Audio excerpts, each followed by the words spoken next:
శాసనసభ సమావేశాలని ప్రత్యక్ష ప్రసారం ద్వారా చూద్దాం. ఆనరబుల్ సీఎం గారు.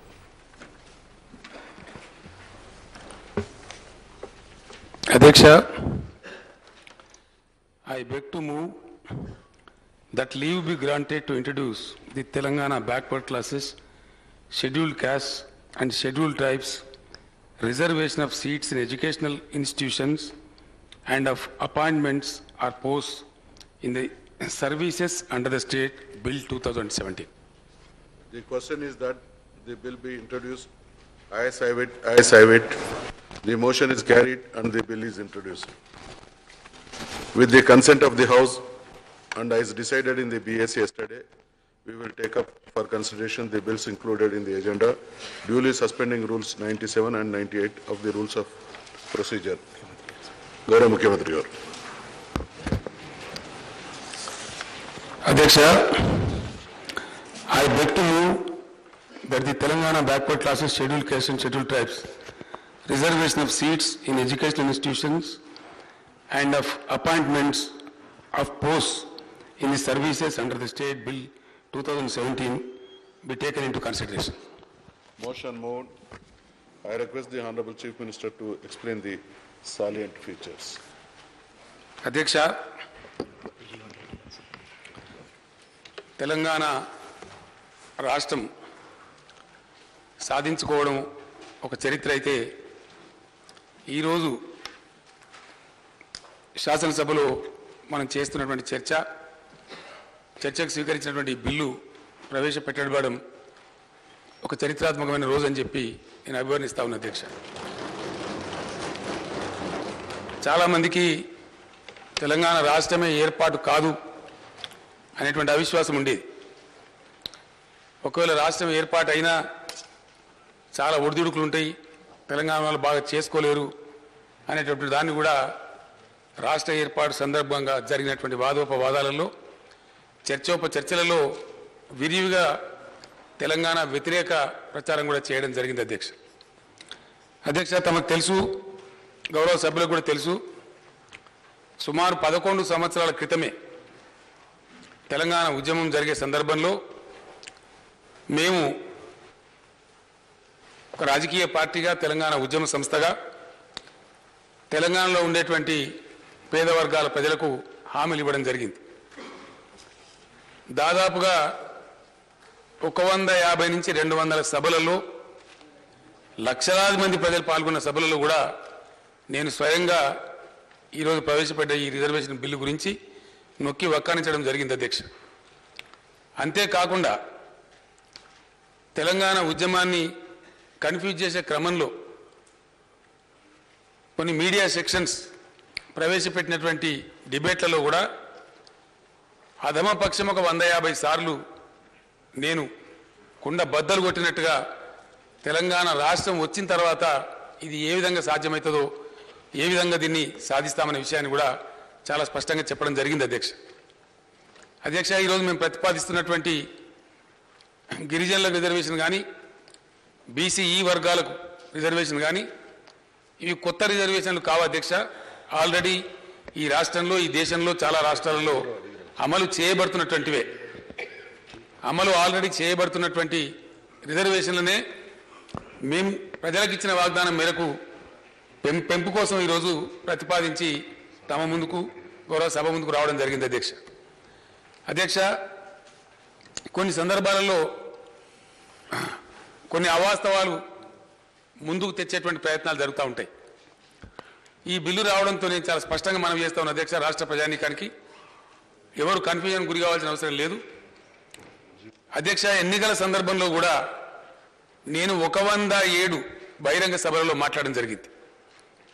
ఆనాడు రాష్ట్ర పార్టీ అధ్యక్షుడిగా మినిమం మేనిఫెస్టో చెప్పడం నా ధర్మంగా ఉంటుంది కాబట్టి అది నాకు బోరు కొట్టినప్పటికీ ఏ సభకు ఆ సభకు కొత్త కాబట్టి, వినే ప్రజలకు కొత్త కాబట్టి ఈ రిజర్వేషన్లు చేస్తామనే అంశాన్ని నేను 107 సభలలో కుండ బద్దలు కొట్టినట్టు కూడా చెప్పడం జరిగింది. అధ్యక్ష, ఆ చెప్పిన ధర్మిల మాకు చాలా స్పష్టమైనటువంటి, మాకు ఏ పార్టీతో అలయన్స్ కూడా లేదు, తమకు తెలుసు, ప్రజలందరికీ కూడా తెలుసు, స్పష్టమైనటువంటి మెజారిటీని ప్రజలు మాకు అందించడం జరిగింది.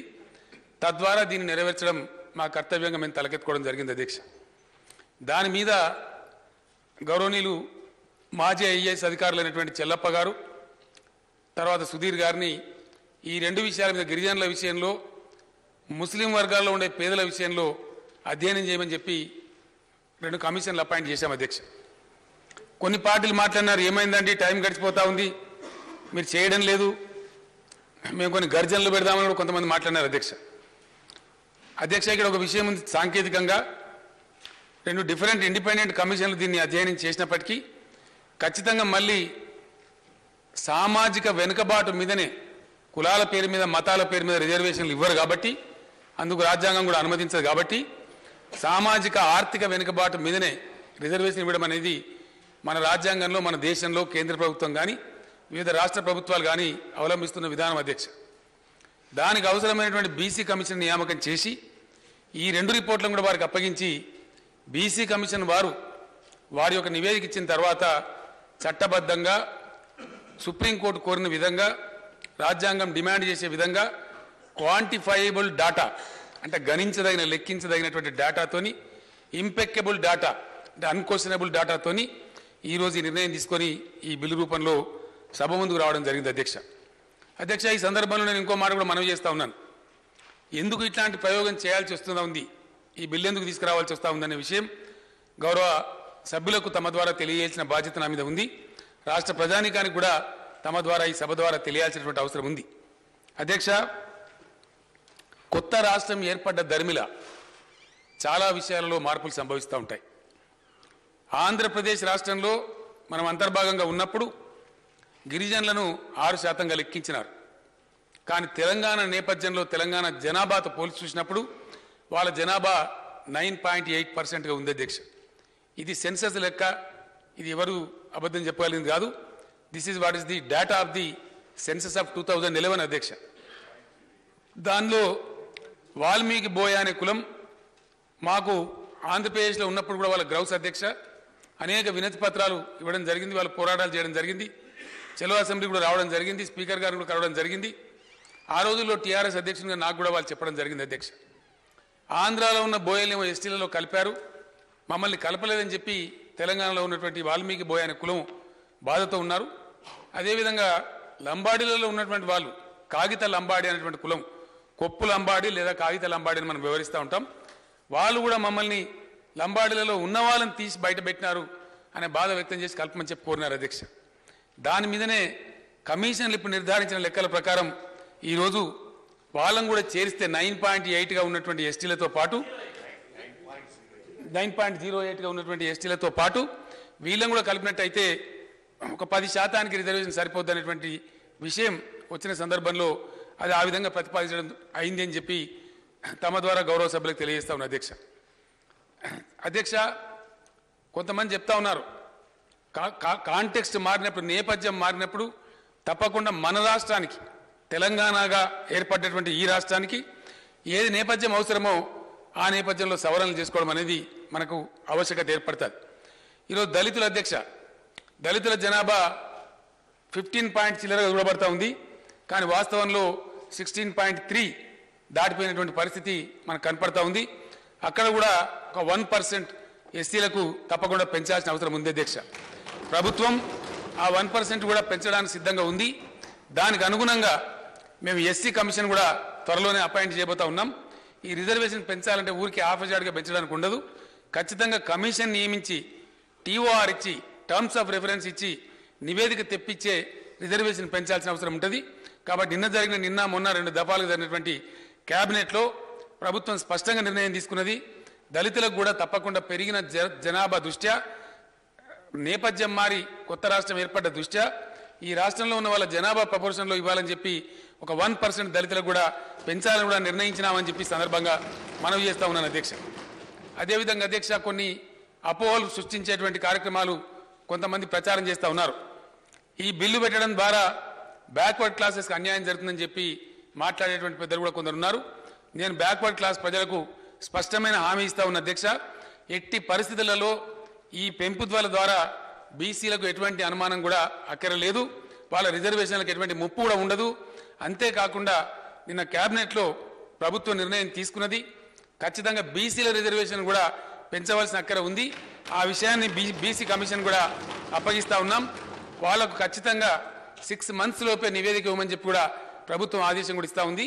ఒకసారి ఆ నివేదిక వచ్చిన తర్వాత బ్యాక్వర్డ్ క్లాసెస్ వాళ్ళకు కూడా తప్పకుండా రిజర్వేషన్ బిల్లు తీసుకొని మళ్ళీ నేనే ప్రతిపాదించి ఈ సభ ముందుకు రావడం జరుగుతుందని కూడా తమ ద్వారా మనవి చేస్తా ఉన్నా.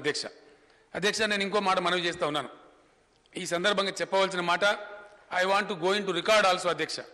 అధ్యక్ష భారత ప్రభుత్వానికి నేను ఒక అప్పీల్ కూడా చేయదలుచుకున్నాను. ఈ సందర్భంలో ఒక బాధ్యత గల ముఖ్యమంత్రిగా, ఒక రాష్ట్ర ముఖ్యమంత్రిగా ఒక అప్పీల్ కూడా నేను చేయదలుచుకున్నాను.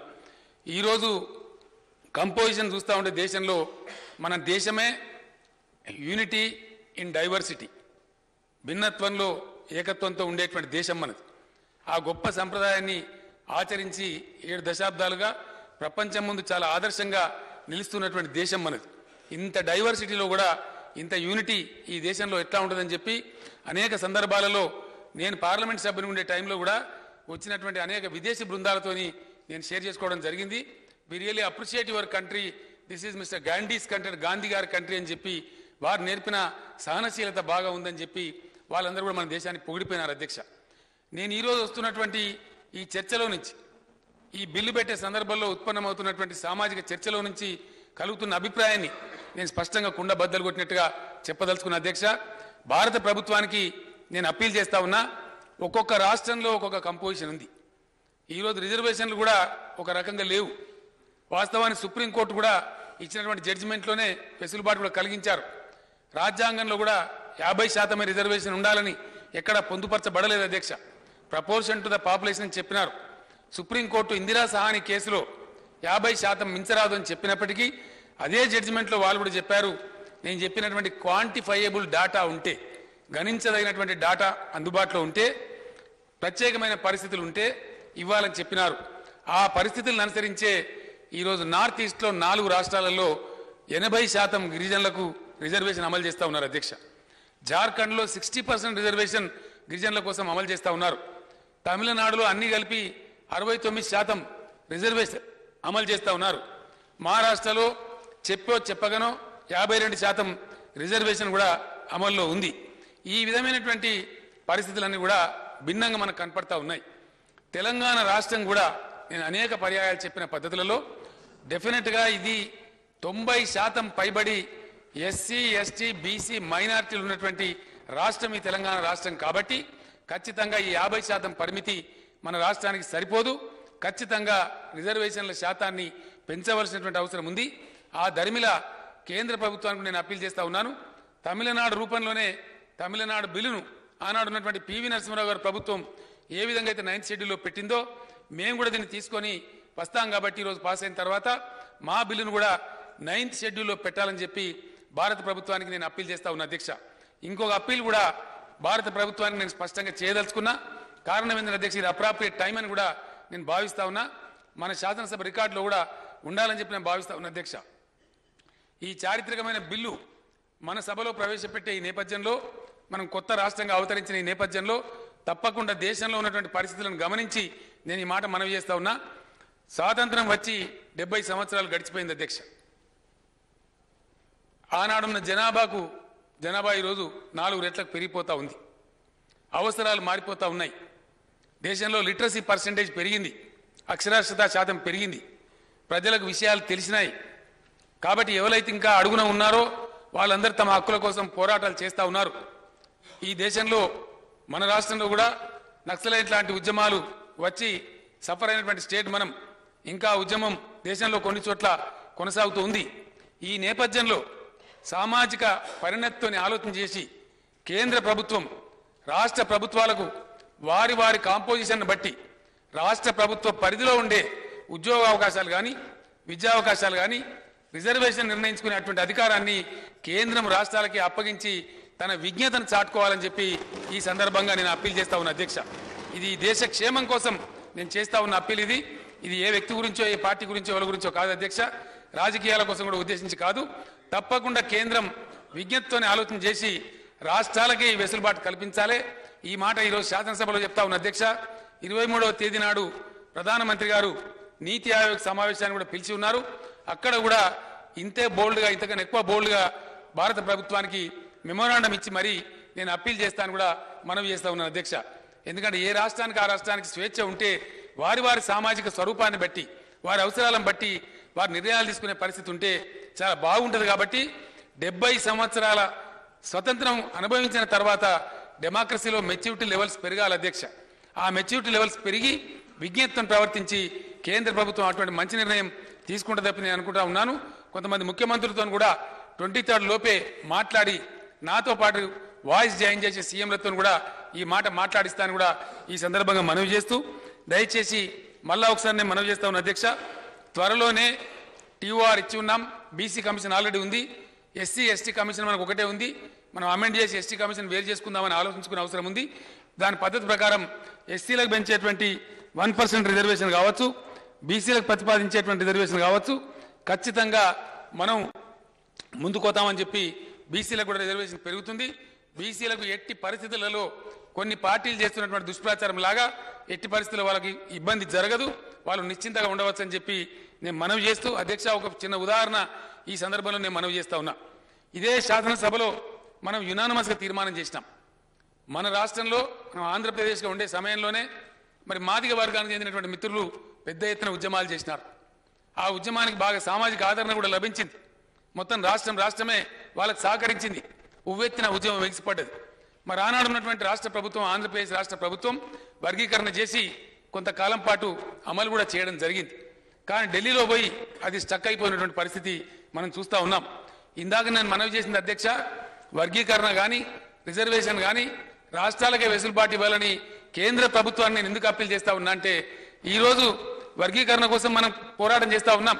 తెలంగాణ రాష్ట్రమైన తర్వాత కూడా ఇదే శాసనసభలో వర్గీకరణ కోసం మనం రిజల్యూషన్ చేసి పంపించున్నాం. మన చిత్తశుద్ధిని కూడా చాటుకున్నాం. నేను ఉప ముఖ్యమంత్రి కడియం శ్రీహరి గారు ప్రత్యేకంగా కూడా ప్రధానమంత్రి గారిని కలిసి అప్పీల్ కూడా చేయడం జరిగింది, పలు సందర్భాల్లో కోరడం జరిగింది. కానీ ఆ అంశం అక్కడ స్టక్ అయి ఉంది. ఎందుకంటే కొన్ని రాష్ట్రాలు వాళ్ళకి ఇష్టం లేదు. అందుకోసమే కేంద్రం విజ్ఞతతోని ప్రవర్తించి ఇటువంటి అంశాలు వెసులుబాటు రాష్ట్ర ప్రభుత్వాలకే వదిలివేసినట్టయితే దేశంలో ఘర్షణాత్మక వైఖరి తప్పేటువంటి అవకాశం ఉంటుంది. మంచి సాంప్రదాయంలో డెమోక్రాటిక్గా ఎవరి అవసరాల దృష్ట్యా, ఏ రాష్ట్రం యొక్క సామాజిక స్వరూపం దృష్ట్యా వాళ్ళు అక్కడ చేసుకునేటువంటి అవసరం ఉంటుంది. కాబట్టి ఆ ప్రకారము చేయాలని చెప్పి నేను కోరుతా ఉన్నా అధ్యక్ష. ఆ ప్రకారం కేంద్రం ముందుకు వస్తుందని కూడా నేను ఆశిస్తా ఉన్నా. రిప్లై సందర్భంలో మిత్రులు మళ్ళీ చాలా కోరిసెడతారు కాబట్టి ఆ సందర్భంలో ఇంకేమైనా సందేహాలు ఉంటే నివృత్తి చేస్తానని మనవి చేస్తూ, ఈ బిల్లును పాస్ చేసి ఏకగ్రీవంగా దీన్ని ఆమోదించి మన సభ గౌరవాన్ని పెంచి సభ్యులందరూ గౌరవనీయులు సహకరించాలని చెప్పి కోరుతూనే విరమిస్తా ఉన్నా అధ్యక్ష.